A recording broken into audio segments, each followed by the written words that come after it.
ఇప్పుడు మీరు ఏం చేశారో రేపు మేము వచ్చాక అంతకంటే ఎక్కువ చేస్తాం. అధికారం ఎవ్వరికీ శాశ్వతం కాదన్న విషయాన్ని గుర్తుపెట్టుకోవాలంటూ వార్నింగ్ ఇచ్చారు వైసీపీ అధినేత వైఎస్ జగన్.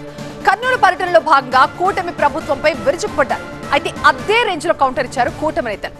జగన్ రాజకీయంగా విమర్శలు చేయడం కాకుండా సవాల్ కూడా చేశారు కూటమి నేతలు. కర్నూలు జిల్లా టూర్కొచ్చిన జగన్ జిల్లా జైల్లో ఎమ్మెల్యే విరూపాక్షితో ములాఖాత్ అయ్యారు. పార్టీ అండగా ఉంటుందని ధైర్యం చెప్పారు. అనంతరం మీడియాతో మాట్లాడిన జగన్ విరూపాక్షి ఫ్యామిలీని కూటమి నేతలు టార్గెట్ చేశారని ఆరోపించారు. ఎమ్మెల్యేతో కూడా సరిపెట్టుకోవడంలా, ఎమ్మెల్యే కొడుకును, ఎమ్మెల్యే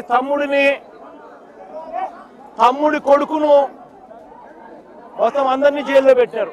అంతేకాదు మరో తమ్ముడి కొడుకును ఇరికించే కార్యక్రమం చేశారు. ఇలా మొత్తం కుటుంబాన్ని మొత్తం టార్గెట్ చేస్తా ఉన్న పరిస్థితులు కనిపిస్తా ఉన్నాయి. తమ పార్టీ నేతలపై కూటమి ప్రభుత్వం కక్ష సాధింపు చర్యలకు పాల్పడుతోందని జగన్ ఆరోపించారు. తమ పార్టీ అధికారంలోకి వచ్చిన తర్వాత ఎవరిని వదిలే ప్రసక్తే లేదని వార్నింగ్ ఇచ్చారు. ఇదే చంద్రబాబు నాయుడు గారికి చెప్తా ఉన్నా, వెన్నుపోటు పార్టీకి నాయకుడిగా ఉన్న చంద్రబాబు నాయుడు గారికి చెప్తా ఉన్నా, ఈ మాదిరిగా తప్పుడు కార్యక్రమాలు ఏదైతే చేస్తా ఉన్నావో, తప్పుడు విత్తనాలు నాటుతా ఉన్నారు. ఈ విత్తనాలు రేపు పొద్దున చెట్లు అవుతాయి. ఒక తప్పుడు వ్యవస్థను మీరు క్రియేట్ చేస్తున్నారు. మానుకోకపోతే ఇవి మీకు చుట్టుకుంటాయి, రెండింతలయ్యి అని చెప్పి చంద్రబాబు నాయుడు గారికి గట్టిగా వార్నింగ్ ఇచ్చి మళ్ళీ చెప్తా ఉన్నాం. పరామర్శల పేరుతో జగన్ చేస్తోన్న పర్యటనలు, రాజకీయాలపై కూటమి నేతలు విమర్శలు చేస్తున్నారు.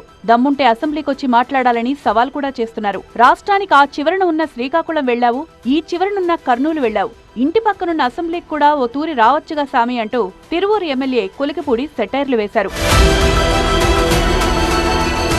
జగన్ తీరు చిన్నపిల్లాడి చేష్టలా ఉందంటూ కూటమి నేతలు విమర్శిస్తున్నారు. ప్రజా సమస్యలపై చర్చించేందుకు రాని జగన్ నేర చరిత్ర కలిగిన వారిని పరామర్శించేందుకు మాత్రం వెళ్తున్నారంటూ విమర్శిస్తున్నారు.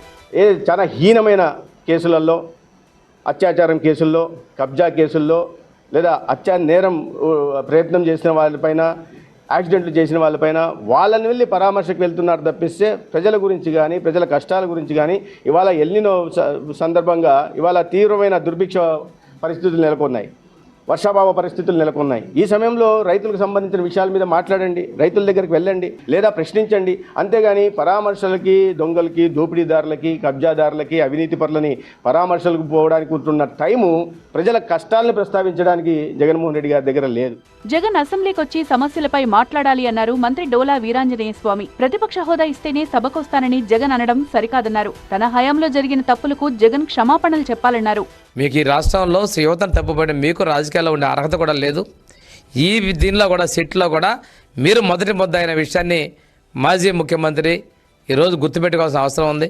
మీ గొడ్డల పార్టీకి వెయిట్ వేయటము, అదేవిధంగా ఆ రోజు సైకో ప్రవర్తన చేయటం, ఆ రోజు ప్రజలు ఊరికే అనలా సైకో సీఎం అని. ఇలాంటి వ్యక్తులు ఈ రాజకీయాల్లో ఉన్న తగరు.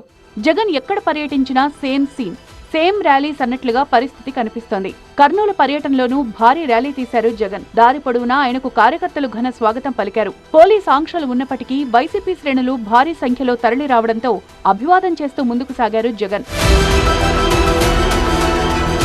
ఇక జగన్ టూర్ లో BRS working president KTR, Alampur BRS MLA Vijayudu ఫోటోలతో వెలిసిన పోస్టర్ చర్చనీయాంశంగా మారింది. మన జగనన్న కర్నూలు జిల్లాకు వస్తున్నారంటూ రాసుకున్న ఆ ఫ్లెక్సీ ఇప్పుడు రాజకీయంగా చర్చనీయాంశం అవుతోంది.